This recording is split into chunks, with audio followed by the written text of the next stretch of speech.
এলাম বিয়ের নেমন্তন্ন। কলকাতা শহর থেকে অনেক দূরে, ট্রেনে চেপে যেতে হবে আমাদের। তাই চলে আসলাম হাওড়া স্টেশন। এখান থেকে ট্রেনে করে যাব, এক রাত লাগবে আমাদের যেতে।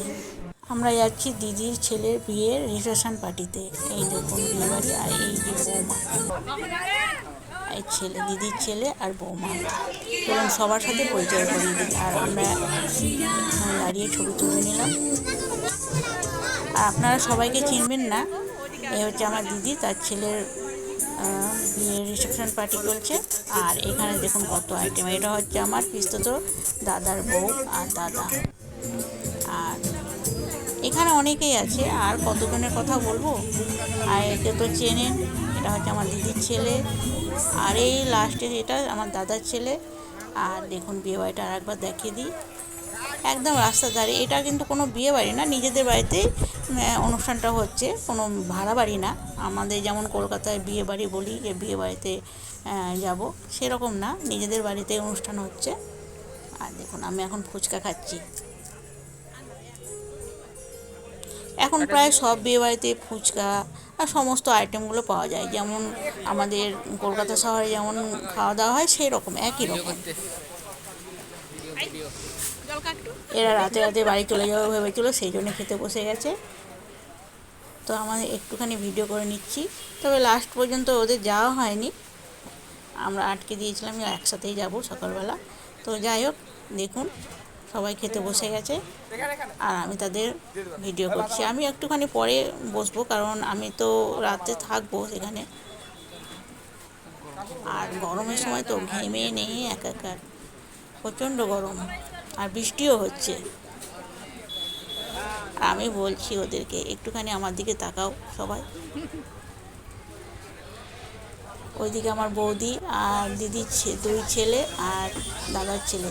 আর এটা হচ্ছে, এটাকে তো চেনেন। আর এ হচ্ছে আমার এই যে দিদির ভাগ্নি। দিদির ভাগ্নির বাড়িতেই আমরা রাত্রে থাকবো আজকে। তো সবাই দাঁড়িয়ে ছবি তোলা হচ্ছে নতুন বউয়ের সাথে। ছবি তোলা যেন শেষই হচ্ছে না। আর সবাইকে আমি চিনিও না, আমি প্রথমবার গেলাম এই দিদির বাড়ি।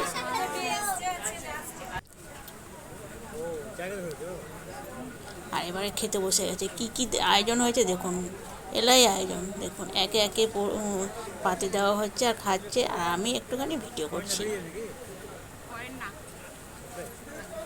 প্রথমেই চলে আসলো ভেজ চপ, তার সাথে যা যা দেওয়া হয়, চাটনি গাসন দিয়ে সব দেওয়া হচ্ছে। অনেক রকম আইটেম ছিল, কোনটা ছেড়ে কোনটা বলবো, অনেক আইটেম। এটা হচ্ছে মিক্স সবজি।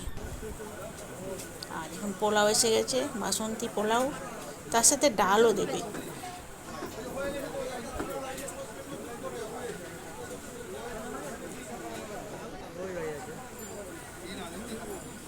আমি ভিডিও করছি বলে পরে খাবো, তো আগে সবার খাওয়া হয়ে যাক। এই যে ডাল পড়ে গেল এবারে।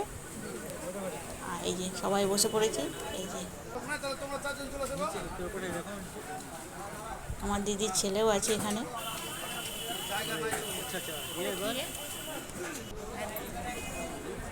এবারে সাদা ভাত, সব কিছু ছিল, চিকেন মাটন, কোনো কিছু বাদ না।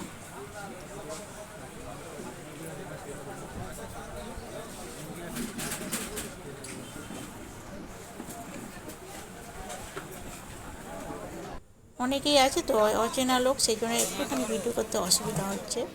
হ্যাঁ, কে কী ভাববে। আর দেখুন আমি এবার মিষ্টি খাচ্ছি।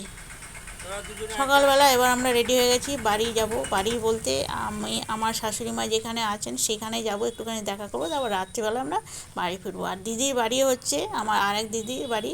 আমরা বিয়ে বাড়ি গেছি যেহেতু দিদির ছেলের বিয়েতে, আর আমার দিদিও এখন আমার সাথে এখন বাড়ি যাবে। তো দিদির বাড়িটা পরে যাব।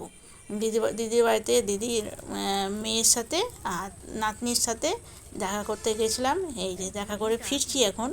দিদির বাড়িটা হচ্ছে ওপারে, এই ভাগীরথী নদীটা পার হয়ে যেতে হয়।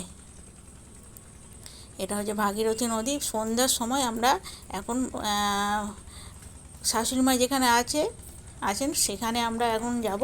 এটা এটা হচ্ছে ভাগীরথী ব্রিজ। তো আমাদের একটুখানি সন্ধ্যায় হয়ে গেলো দিদিবাড়ি থেকে বেরোতে, দিদির সাথে আবার দেখা করতে গেছিলাম।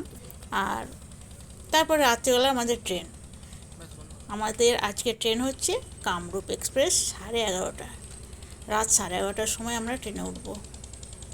এই যে এই দৃশ্যগুলো ভালোই লাগে, অনেক দিন পর নৌকো করে পার হয়ে ব্রিজ আছে, ব্রিজে পার হলে কিন্তু অনেকটা সময় লাগবে, অনেক দূরের সিঁড়ি, কারণ ব্রিজটা তো অনেক বড় হয়। আর আমার দিদির বাড়ি হচ্ছে একদম ঘাটের কাছে, গঙ্গার কাছে। এটা ভাগীরথী নদী আর এটা হচ্ছে ব্রিজ, ভাগীরথী ব্রিজ। বুঝতেই পারছেন আমি কোথায় গেছিলাম, এটা হচ্ছে জঙ্গিপুর। একদিকে জঙ্গিপুর, যে পাশ থেকে আমরা আসলাম জঙ্গিপুর, আর যেদিকে যাচ্ছি এখন সেটা হচ্ছে রঘুনাথগঞ্জ। আমি বলেই দিলাম আমি কোথায় গেছিলাম। আর বিয়ে বাড়িটা একটু দূরে, সেখান থেকে চলে এসেছি। এর আগে অনেক শর্ট ভিডিও দেখেছেন যে কোথায় গেছিলাম, কোথা থেকে আসলাম।